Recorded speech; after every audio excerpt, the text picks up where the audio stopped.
So what do we have here? A guitar and a composer. So what are you waiting to see if you see a guitar and a composer on the stage? Well, you have two options. The first one is a concert, and the second one is a TED Talk. So please, let's do the second one, because I didn't bring my sombrero, so I cannot play mariachi music tonight. So I started, sorry. Next time. So I started to play the guitar when I was 8 years old, 4 years ago. Don't make maths, please. You know already how old I am. And it was actually in the middle of the 80s in Mexico. And I started to play the guitar with my friends in the school. Then we decided to make a rock band. I played in a rock band from 11 to 15. And then I decided to study music professionally. I was the youngest in my school. I went then to Milan, then to Paris, 10 years, and then I finished here between Innsbruck and Vienna.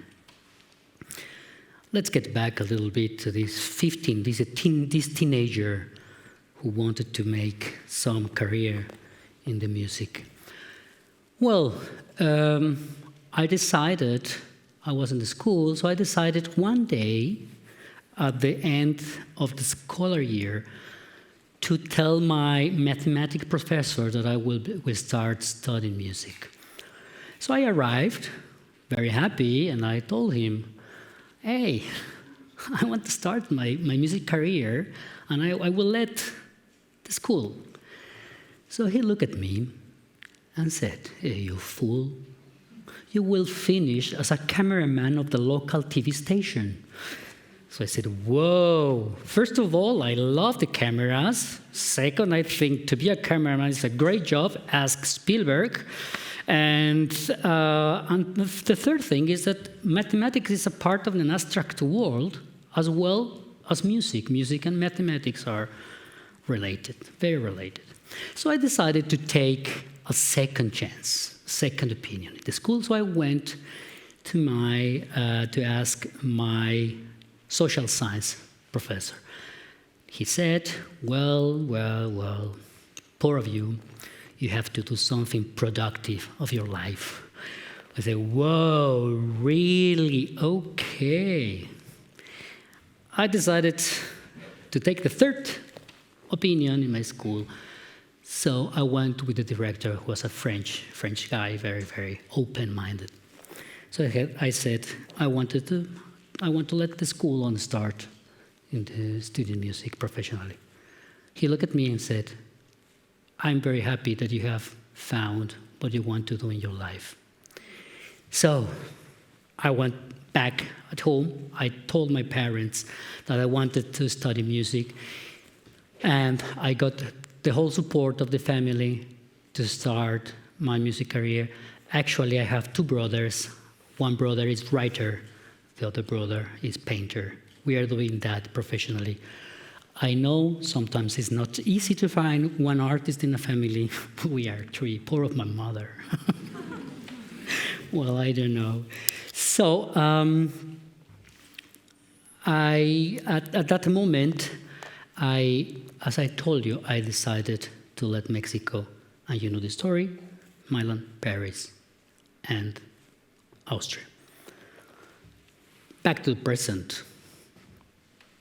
3 days ago, my daughter, who is 13 years old, came to me and said, Arturo, she told me Arturo, not Daddy. She said, Arturo, you know, we were in a job fair, job messe, and, well, she's actress, she's professional actress already, with 13 years old. She's studying and she's making some professional shows now. And, you know, all these teenagers that are going to find their way to life, what they will be doing in the next years, or the profession they are choosing. And she told me, you know, there was nothing for the arts. Nobody takes care about that. So you find architects, medicine, doctors, etc. but no one interested into art. So I said, Alice, there's not a problem, such a problem. You have a father who's a composer, so you know what this life is about in the art. But then I started to think, what happens in this world when I'm traveling a lot, for productions and visiting schools and conservatories and artists, institutions for art and universities. And there's a lot of people working on the art, full. The schools are full. In the little town here in Austria or in Mexico, there's a school of music or somebody dancing or taking pictures.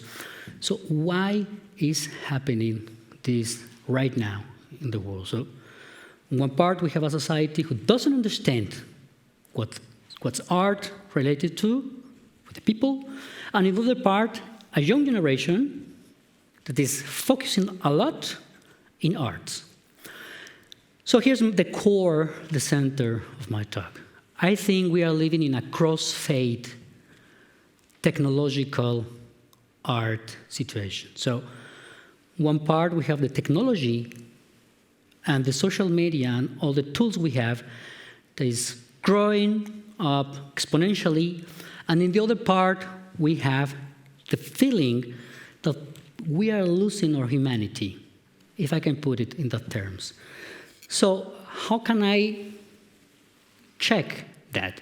Yes, because with all the problems happening now in the climate, for example, the climate situation, human rights, gender equality, we are even more exposed than many years ago to what we are as human beings.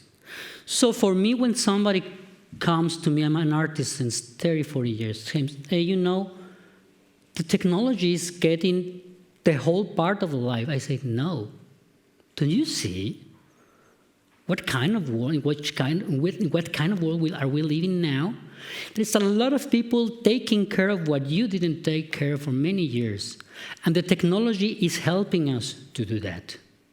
So this crossfade between technology and humanity is a paradox, the tech art paradox, what I suggest as title.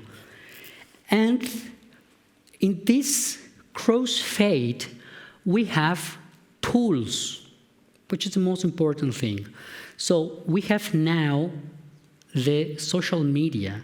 We have now with a telephone, you can make pictures, but you can also record. You can make a whole cinema, a whole movie or a music production at home.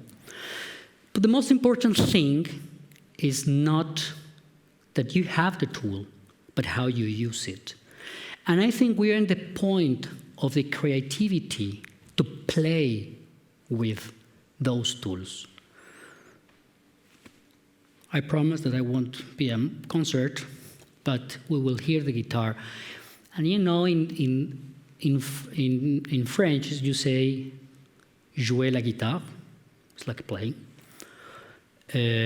Spielen, die Gitarre. In Spanish is tocar la guitarra, suonare la chitarra, in Italiano. But somehow that is related to how we approach our creativity. And it's much more important how we approach the personality on these tools as the tool per se. I mean, we have here the guitar. It's a technological tool as well as a telephone or a piano or a computer.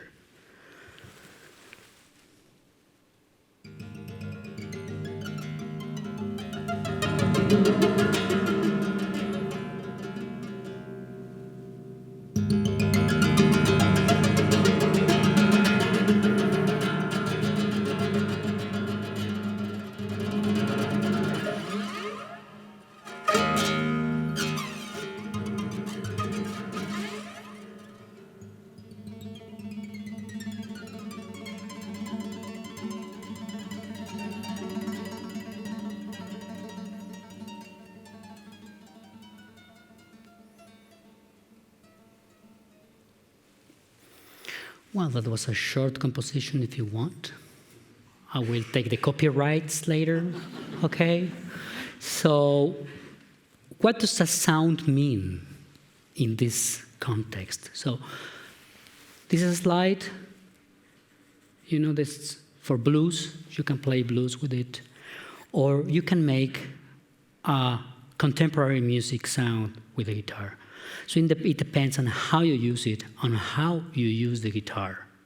In this case, I just presented as one more idea of the creativity we have, or we could have with one instrument.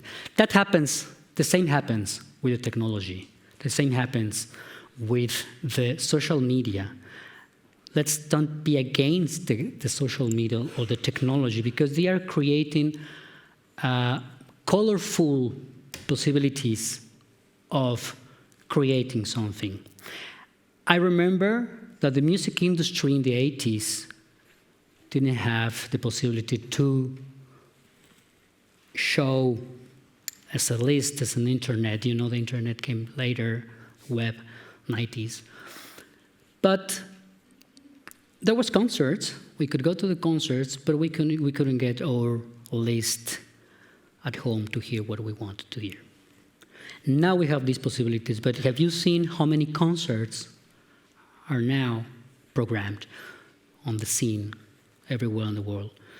I think we need to be in contact each other. It's not the fact that there's a technological part in one part and the human being in the other part. We are in the point at this moment that something is crossing over in this creation. And one more thing, where is the beauty in all of that? Well, that's the most interesting part. We don't know what is art. We don't know exactly what this beauty means. But we know how to use some tools to express ourselves. So probably it's better to understand in this multiplicity of world, of social medias, of tools that we have, how can we use it to produce something instead of thinking that they are giving us some information. We are presenting the information. We are producing the information. We are a part of this network of information. And the line that I hope it will follow that is much more people will engage to art, will understand art. And I think that will happen.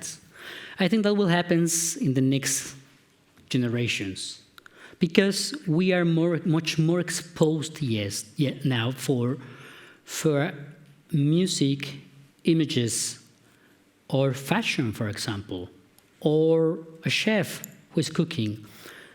We can get ideas from everywhere, and we are creating something new. So that's the life of a composer.